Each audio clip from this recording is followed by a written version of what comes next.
हानिकारक है महाराज। अरे जान पे जान पीने से क्या फायदा, अरे जान पे जान पीने से क्या फायदा, एक बार हरि नाम का प्याला पी के देख, तेरी जिंदगी सुधर जाएगी, तेरी जिंदगी सुधर जाएगी। काही उपयोग नाही, कारण मी इतक्या दूरून इथं आलो कशा करता आलो, कोण म्हणलं पैसे करता आलो नाही महाराज, त्याचं कारण असं हो, पैसे करता नाही आलं बरं का हो, कारण माझी एक जीत आहे, हंगामा खड़ा करना मेरा मकसद नहीं है, सूरत बदलनी चाहिए, हंगामा खड़ा करना मेरा मकसद नहीं है, सूरत बदलनी चाहिए, मेरे दिल से ना सही लेकिन तुम्हारे दिल से सूरत की गंगा निकलनी चाहिए। हो याच्यात आनंद दुसरीकडे आनंद नाही बरं हो।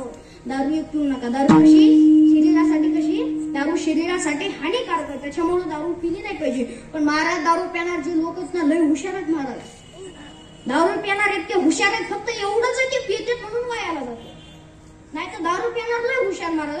असंच काय झालं, एक दिवशी असं बसनी प्रवास करू लागलो, गाडी नव्हती बसनी प्रवास करू लागलो, आणि बसनी प्रवास करत असताना पहिल्या स्टॉपवरती दारू पिणार असं गाडीमध्ये चढला, मी पहिल्या सीटवर बसले, माझ्याकडे आला, मला म्हणलं उठ वोट, मी म्हणलं शीट मारली वोटच्या काना गपचूप उठली, कशाला नाला लागायचं म्हणलं गपचूप उठलं, उठलं आणि आपलं मागच्या सीटावर बसायला गेलो, अरे मागच्या सीटावर बसलो तर ह्या पठ्ठ्यानं गपचूप पुढं बसला ना, ते गपचूप नाही बसलं, असं खाली वाकलं आणि खाली वाकून मला पाय खाजवायला, मी म्हणलं बाबा माझा पाय, तर मलाच म्हणतोय प्याला का पाय,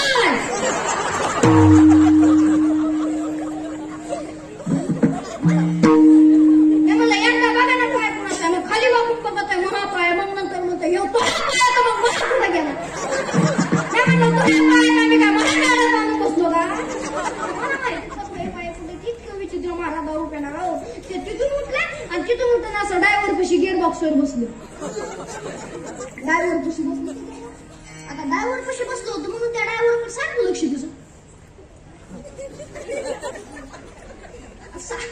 ड्रायव्हरवर सारखं लक्ष, ते ड्रायव्हर असा असा असा असा तो गिअर टाकायचा आणि याचं सगळं लक्ष त्या ड्रायव्हरकडे, आता हे पठ्ठ्याला हुशार होता, ह्याला वाटलं हे दंड उपसूनच काढायचं काय की याला उतर, गाडी हॉटेलवर जेवायला थांबली, यांनी जेवण वगैरे केले, ड्रायव्हरनी जेवण केलं, ड्रायव्हर गाडीमध्ये आला तोपर्यंत ह्यानं दंडच काढून घेतलं, ड्रायव्हर गाडीमध्ये आला, गाडीमध्ये आले नंतर मग तू गिअर बॉक्स कुठे काढली, गिअरचं दंड कुठे, तेवढं म्हणजे दारू पिणार, दारू पिणार, त्यानंतर साहेब जेव्हापासून मी गाडीत बसलो होतो तेव्हापासून तुम्ही नुसतं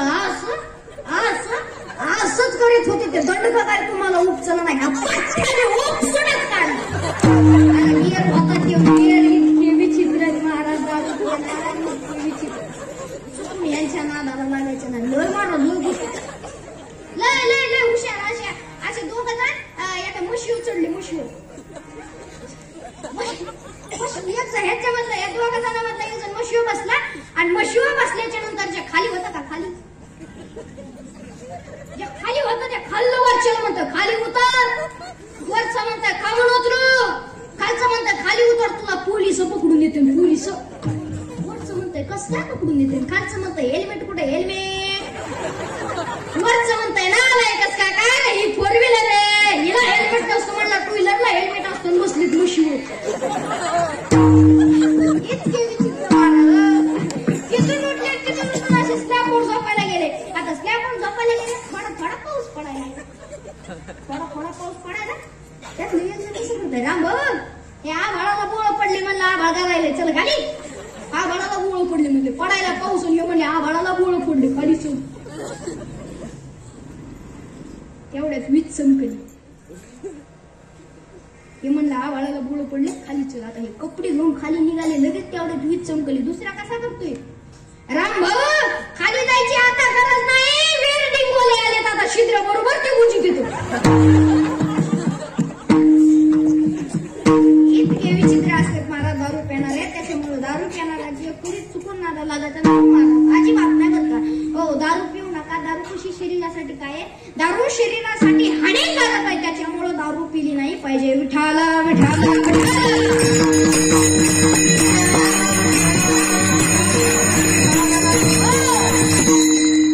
पहिला पैलू असा, त्याचा अनुभव घ्यायचाही नाही, लोकांना द्यायचाही नाही, पहिला पैलू संपला, दुसरा पैलू असा त्याचा अनुभव आपणच घ्यायचा, लोकांना द्यायचा का, सांगा लोकांना द्यायचा का नाही, पुरुष मंडळ आपली देवाच्या हात जर हाणलं तर लोकांना सांगायचं का घरच्या घरीच मिटवायचं? बरं हाणत्यात का? सगळ्याच तसंच आहे. हा, फक्त कुणी सांगत नाही, मी उघडं करायला बाकी बायका सांभाळणं म्हणजे का सोपं वाटलं? अजिबात नाही. चुकून नादाला लागायचं नाही महाराज. माणूस कसलाही गरम असू द्या, कसलाही गड करणं औषधच कसलं महाराज. बायको सांभाळणं म्हणजे का सोपं वाटलं? चौदार तुम्हाला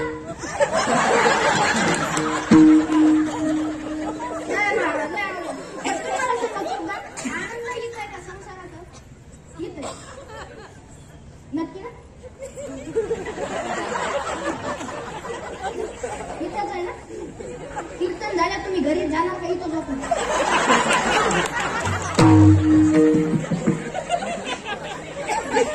घरीच जाणार आहे मग इथं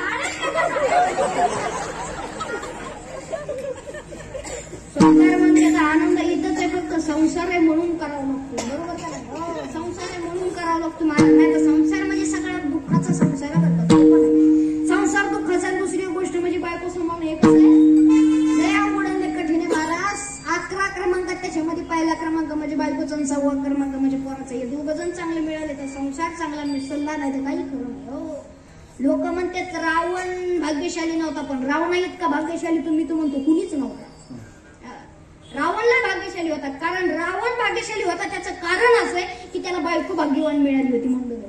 बायको भाग्यवान मिळाली होती म्हणून रावण भाग्यशाली होता. नाहीतर रामाच्या नामामध्येच किती ताकद होती. राम नाव जरी दगडावर टाकलं तर दगड पाण्यामध्ये तरंगत होता का नव्हता? राम नाव जर टाकलं तर पाण्यामध्ये दगड तरंगत होता. आणि जेव्हा रावणानं पाण्यात दगड टाकला तेव्हा तरंगला का?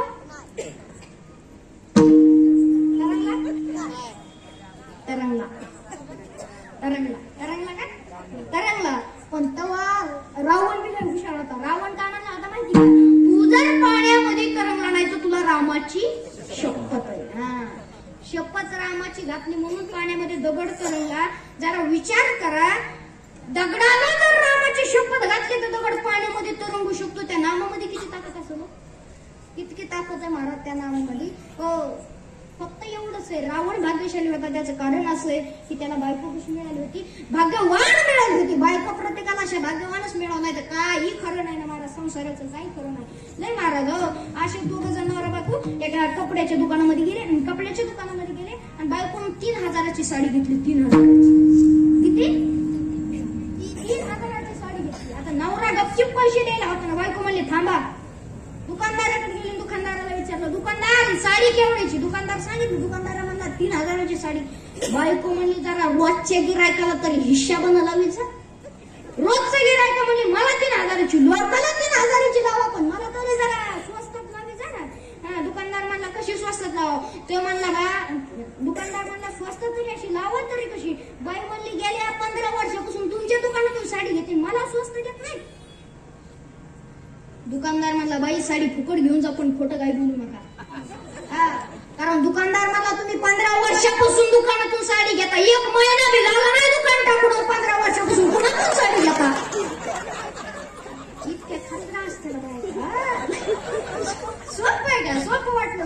तिथून साडी घेतली आणि साडी घेऊन आपल्या गाडीवर निघाले आणि गाडीवर निघाल्याच्या नंतर असे रस्त्याच्या कडीला बैल सजिलेले होते. बैल.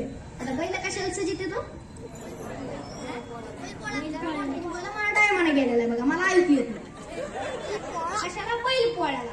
बैल कशाला सजित येतो? बैल पोळ्याला. आता बायकोला नवऱ्याला प्रश्न विचारला आज कशाचा समय? नवरे म्हणला आज बैलाचा समय. बैलाचा समय म्हणून बैल सजित येतं. बायको म्हणली ठीक आहे. थोडस पुढे गेले आणि थोडस पुढे गेली की रस्त्याच्या कडीला म्हैस दिसली. म्हैस. आता म्हैस दिसली की बायको म्हणली एखादा म्हशीचा सण नसतो का? नवरा म्हणला झाली की आता सक्रात. नवरा म्हणला सक्रात झाली. आता बायकोला थोडासा राग आल्याने वाटला. म्हशीचा सण सक्रात. आता राग आल्याने वाटला. आता बायकोच्या मनात फक्त एवढंच, ह्याचा अपमान केल्याशिवाय राहणार नाही. थोडीशी पुढे गेले आणि थोडीशी पुढे गेली की रस्त्याच्या कडीला गाढव होते. गाढव. रस्त्याच्या कडीला गाढव होते. लगेच बायको नवऱ्याला कशी करते? आता नवऱ्याचा अपमान करायचं होतं हिला. लगेच नवऱ्याला बायको म्हणते तुमचे पाहुणे. गाढव होते ना, गाढवाला बायको म्हणते तुमचे पाहुणे. नवरा गेले हुशार असा, नवऱ्याला लगेच म्हणलं राम राम सासरी बुवा.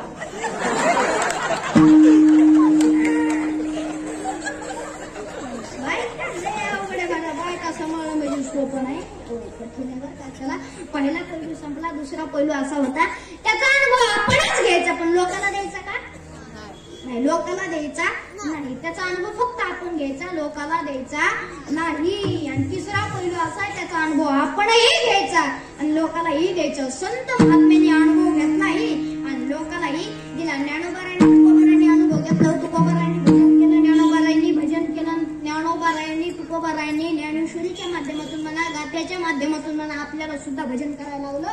तो अनुभव असा झाला, त्यांनी सुद्धा घेतला आणि आपण सुद्धा घेतला. अभंगाचं द्वितीयच.